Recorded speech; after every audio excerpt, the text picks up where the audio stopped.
आज हम स्टार्ट करने वाले अपने बीएससी थर्ड सेमेस्टर मैथमेटिक्स हमारी एक और नई क्लास। हम पढ़ रहे थे हमारी बुक सेकंड, जो कि है मैथमेटिकल मेथड। इसका चैप्टर चल रहा था हमारा इनवर्स लैप्लास ट्रांसफॉर्म।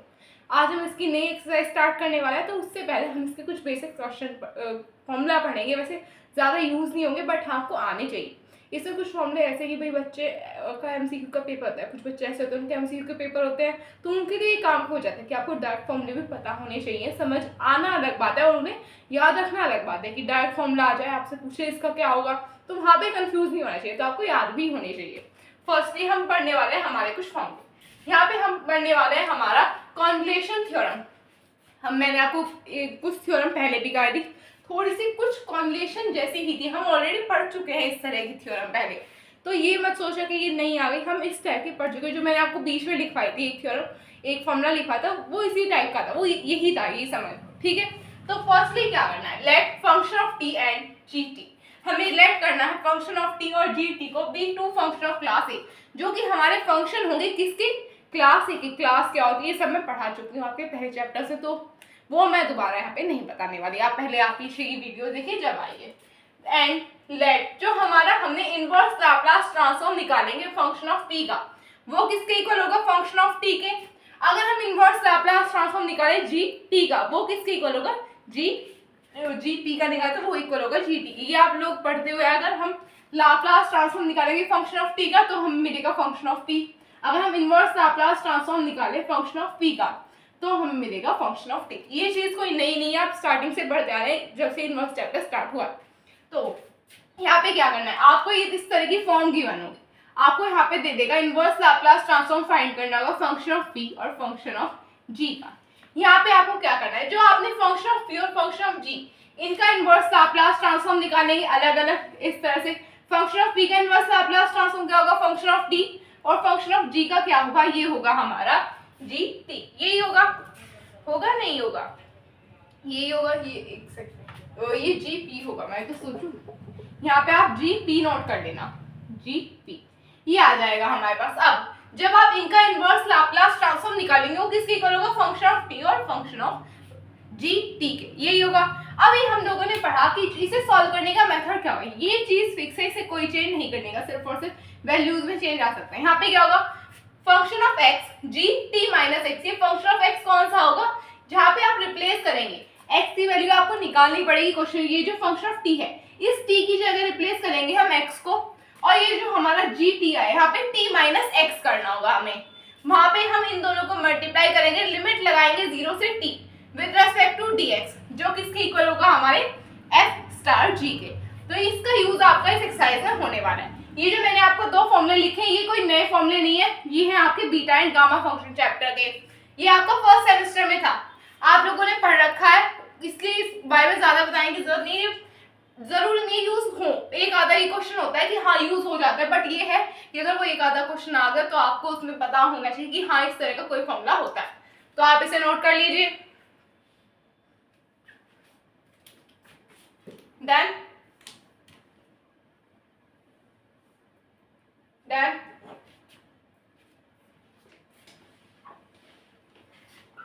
अब हम चलेंगे हमारे क्वेश्चंस की तरफ। तो आज करने वाला है हमारा एक क्वेश्चन, जो कि होने वाला है हमारा इनवर्स लैप्लास ट्रांसफॉर्म फाइंड करना है 1/p³ + 1 का। ये हमारा क्वेश्चन है। अब आप लोग इसे कैसे करेंगे, सबसे पहले हम इसमें क्या कर सकते हैं, क्या हम इसमें से p³ को कॉमन निकाल सकते हैं, निकाल सकते हैं। क्या आ जाएगा, 1/p³ इनवर्स लैप्लास ट्रांसफॉर्म। ये p³ आपका अंदर रहेगा बाहर रहेगा, वैसे यहाँ पे आपका इनवर्स लैप्लास ट्रांसफॉर्म भी मत लिखना है, इसमें से ही कॉमन निकाल ले। 1/p³ आ जाएगा, जब आप इसमें से कॉमन निकाल लेंगे 1/1 यहाँ पे आ जाएगा 1 + 1/p³। आपको ये फॉर्म मिल गई, यहाँ पे मिल गई। अब यहाँ पे आप क्या करेंगे, सबसे पहला काम आपको यहाँ पे करना होगा थोड़ा सा रिवर्स। यहाँ पे आप इस तरह से कर सकते हैं 1/p 1 + 1/p³ की पावर -1। अब देखो, अगर मैं इस ऊपर के टर्म को नीचे लाऊं, नीचे की को ऊपर करूं, तो पावर में माइनस चेंज नहीं हो जाती। यानी कि अगर मैं 1/p को p की पावर -1 लिखूं, इसका मतलब क्या होती है, 1/p है, यही होगा ना। इसी तरह से मैंने जो हमारी 1 + 1/p³ है, इसको इस फॉर्म में लिख दिया, कोई दिक्कत वाली बात है नहीं यहाँ पे। तो हम यहाँ पे क्या करेंगे, अगर आप लोगों को याद है, आप लोगों ने अच्छे से पढ़ा है, तो आप लोगों ने बाइनोमियल थ्योरम पढ़ी थी, ये भी फर्स्ट सेमेस्टर में था। बाइनोमियल थ्योरम क्या होती है? बाइनोमियल थ्योरम, बाइनोमियल थ्योरम, ये बाइनोमियल थ्योरम का मैं आपको एग्जांपल लिखवाऊंगी, ये सिर्फ और सिर्फ आपकी नॉलेज के लिए होगा। 1 प्लस एक्स की पावर -1, यहाँ पे आपका ये है। अब यहाँ पे आप क्या करेंगे? 1 minus x plus x square minus x cube dash dash dash, इसी तरह से ये चलता रहेगा हमारा, इसमें कोई दिक्कत वाली बात है नहीं, ये आपका इनफाइनाइट तक जाएगा। ये मैंने आपको सिर्फ और सिर्फ लिख के बताया, आपको इसे नोटबुक में लिखने की जरूरत नहीं है। इस फॉर्मूले को आपको पता होना चाहिए कि हाँ बाइनोमियल थ्योरम का कोई इस तरह का फॉर्मूला होता है। आपको सिर्फ और सिर्फ यहाँ पे डालना होगा बाय बाइनोमियल थ्योरम, दैट आप यहाँ पे स्टार्ट कर सकते हैं। जब स्टार्ट करेंगे, क्या ये जो हमारा पार्ट है, क्या ये इसी फॉर्म में है? क्या कर सकते हैं हम? यहाँ पे आ जाएगा हमारा 1 बाय पी, साथ में 1 minus 1 by P cube plus 1 by P cube का whole square minus 1 by P cube की power 3 plus dash dash dash, ये इसी तरह से चलता रहेगा। हो सकता है, नहीं हो सकता, ऐसा ही होगा। अब यहाँ पे हम क्या लिख सकते हैं? यहाँ पे पी क्यूब होगा, इसका करेक्शन कर लेना। यहाँ पे 1 बाय पी क्यूब है। अब जब मैं इसे खोलूंगी क्या मिलेगा? 1 minus 1 by P cube plus 1 by P की पावर 6 माइनस 1 बाय पी की पावर, यहाँ पे क्या आ जाएगा? यहाँ पे आ जाएगा 9, यहाँ पे माइनस प्लस माइनस 9, वेट, यहाँ पे आ जाएगा हमारा 9, देन यहाँ पे 9, हाँ, प्लस का 1 बाय 12, यही होगा, प्लस की पी की पावर 12, इसी तरह से हमारा चलता रहेगा। ये भी हमारा इनफाइनाइट तक जाएगा। तो अभी आप पहले से नोट कर लीजिए।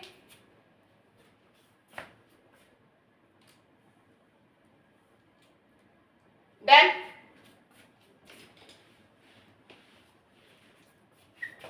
अगर आप लोग यहाँ पे देख रहे हैं तो यहाँ पे हमारे पास क्या है बाहर? यहाँ पे हमारा 1 बाय पी क्यूब है। ये जो हमारा 1 बाय पी क्यूब है, क्या हम इसके अंदर मल्टीप्लाई कर सकते हैं? कर सकते हैं। क्या आ जाएगा हमारे पास?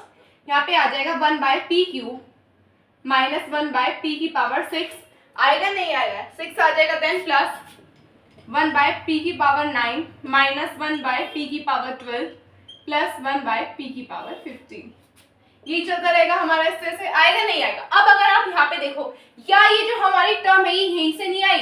फर्स्ट ही हमने थोड़ा सा चेंजेस करने स्टार्ट किए हमारी किस टर्म में? 1 बाय पी क्यूब प्लस 1, इसमें से कॉमन लिया, फिर से बाइनोमियल थ्योरम अप्लाई करी, है तो वही, उसी का ही नई फॉर्म है ये हमारी। क्या ये जो हमारी टर्म है ये इस वाली टर्म के इक्वल होगी? नहीं होगी, कह सकते हैं।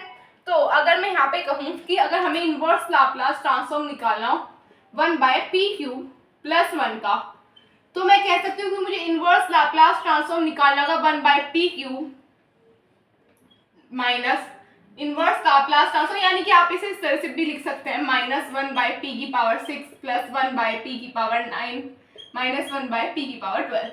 मेन बात ये है कि आपको इन सभी का इनवर्स लाप्लास ट्रांसफॉर्म निकालना होगा। अभी तक हमने इस तरह की फॉर्म नहीं पढ़ी थी, बट हाँ हम उसे थोड़ा सा सिंप्लीफाई करके नई फॉर्म में लाके इस तरह से उसे कर सकते हैं।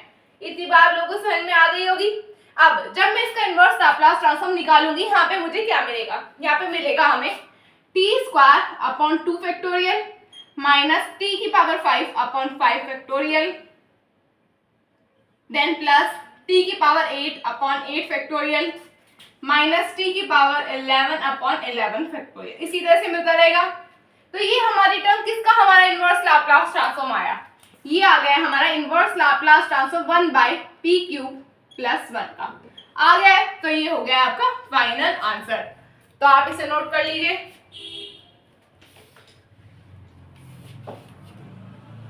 Done done. अब हम हमारे नेक्स्ट क्वेश्चन की तरफ चलेंगे। नेक्स्ट क्वेश्चन होने वाला है हमारा थोड़ा सा डिफरेंट, तो उसे अच्छे से देखना आप लोग। ये क्वेश्चन थोड़ा डिफरेंट था, वो क्वेश्चन थोड़ा और भी डिफरेंट होगा।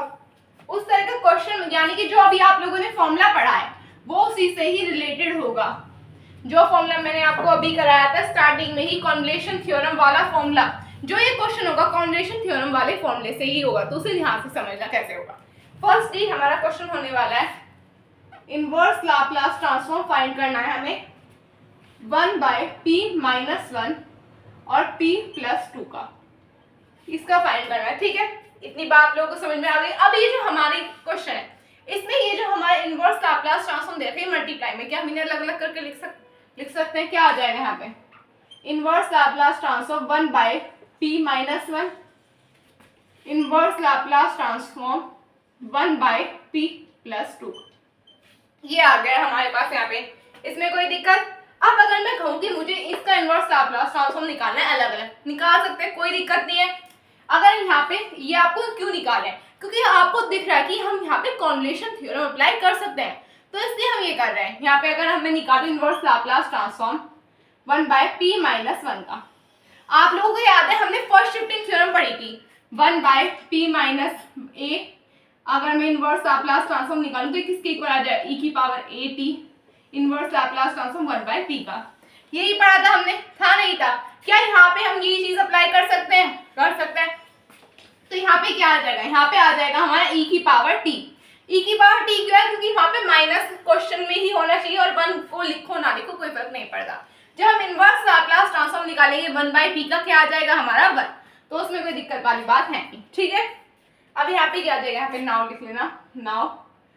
अब नेक्स्ट है हमारा इनवर्स लाप्लास ट्रांसफॉर्म 1/p+2 का। बट ये जो हमारा +2 है, क्या हम इसे ऐसे लिख सकते हैं? -2 लिख सकते हैं? नहीं लिख लेंगे। क्या आ जाएगा? e⁻−2t। ये आ जाएगा? नहीं, इतना लिख सकते हैं हम। ये जो हमारी टर्म आई है, क्या हम इसे फंक्शन ऑफ t कह सकते हैं? और क्या हम इसे फंक्शन ऑफ gt कह सकते हैं? कह सकते हैं? नहीं। देखो यहाँ पे हमें सब कुछ ऐसे ही करना पड़ेगा। क्वेश्चन यहाँ पे अगर आप ये सोच रहे हो 2 से 3 क्वेश्चन प्रैक्टिस करो एग्जाम में जाके कर दोगे, ऐसा बिल्कुल भी नहीं होने वाला। यहाँ पे आपको मैथ्स प्रैक्टिस मांगता है। मैथ्स जो है ना वो एक अकेला ऐसा सब्जेक्ट है जो प्रैक्टिस मांगता ही मांगता है। 1 महीने पहले, 1 हफ्ते पहले कुछ नहीं होता, जब तक प्रैक्टिस नहीं होगी कुछ नहीं कर पाओगे। तो प्लीज क्वेश्चन की प्रैक्टिस करते रहो। सो यहाँ पे क्या करें हम? By convolution theorem, convolution convolution theorem क्या आ जाएगा? यहाँ पे हमें इनवर्स लाप्लास ट्रांसफॉर्म फाइंड करना है किसका?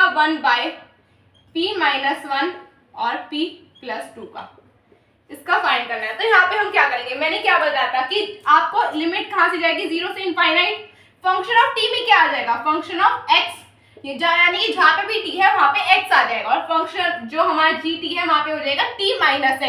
कहा था नहीं कहा था? यहाँ पे t-x हो जाएगा dx, ये हो जाएगा। अब देखो जहाँ पे x है यानी कि हम इसे चेंज करके लिख सकते हैं। यहाँ पे क्या आ जाएगा? e⁻t डॉट e⁻−2t-x लिख सकते हैं? नहीं लिख सकते? लिख सकते हैं। क्या यहाँ पे आ गया? आ गया। यहाँ पे है कुछ नहीं, ये हो गया x। तो अभी आप पहले इसे नोट कर लीजिए। डन।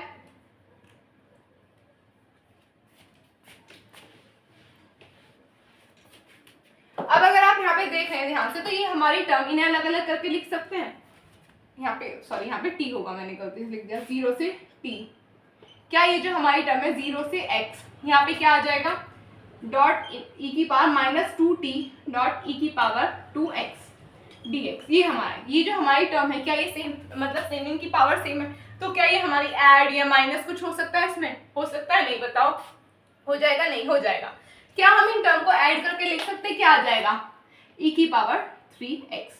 बट ये जो हमारा t है ये एज अ क्या वर्क कर रहा है? यहाँ पे कांस्टेंट, तो इसे अंदर रखने की जरूरत हमें है नहीं, हम इसे रख देंगे हमारा बाहर। e⁻−2t हमें कहाँ काम करना है? 0 से t e⁻3x dx। जब हमारी टर्म को इंटीग्रेट करेंगे हमें क्या मिल जाएगा? e⁻−2t, यहाँ पे आ जाएगा e⁻3x upon x, sorry x नहीं 3, पावर में क्या आ जाएगा? यहाँ पे p और 0। अब जब मैं इसे सॉल्व करूंगी तो मुझे यहाँ पे क्या मिलेगा? क्या यहाँ पे हमें e⁻−2t, फर्स्टली हम यहाँ पे क्या पुट करेंगे? t e⁻3t अपॉन 3 माइनस, जब मैं 0 पुट करूंगी x की जगह तो 3 × 0 0, और e⁻0 का मतलब क्या होता है? 1, तो यहाँ पे 1/3 आ जाएगा। नहीं, इतना लिख सकते हैं? नहीं लिख सकते? लिख सकते हैं। अब ये जो हमारी टर्म है e⁻−2t, क्या हम इसको अंदर मल्टीप्लाई कर सकते हैं? कर सकते हैं, कोई दिक्कत नहीं। क्या आ जाएगा यहाँ पे? ये हो जाएगा हमारा 1, और इसे ये जो हमारी टर्म है 1/3 को कॉमन ले सकते हैं। यहाँ पे आ जाएगा 1/3 e⁻t माइनस e⁻−2t। क्या हम इस तरह से लिख सकते हैं? नहीं लिख सकते हैं। तो ये हो चुका है हमारा, सो ये हमारा फाइनल आंसर।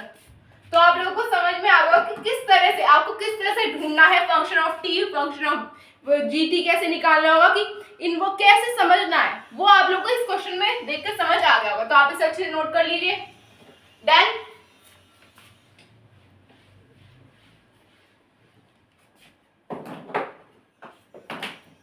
तो बस गाइस आज के लिए इतना ही। अगर आपको मेरी वीडियो अच्छी लगे तो चैनल को सब्सक्राइब कीजिए, वीडियो को लाइक कीजिए, अपने फ्रेंड्स से शेयर कीजिए।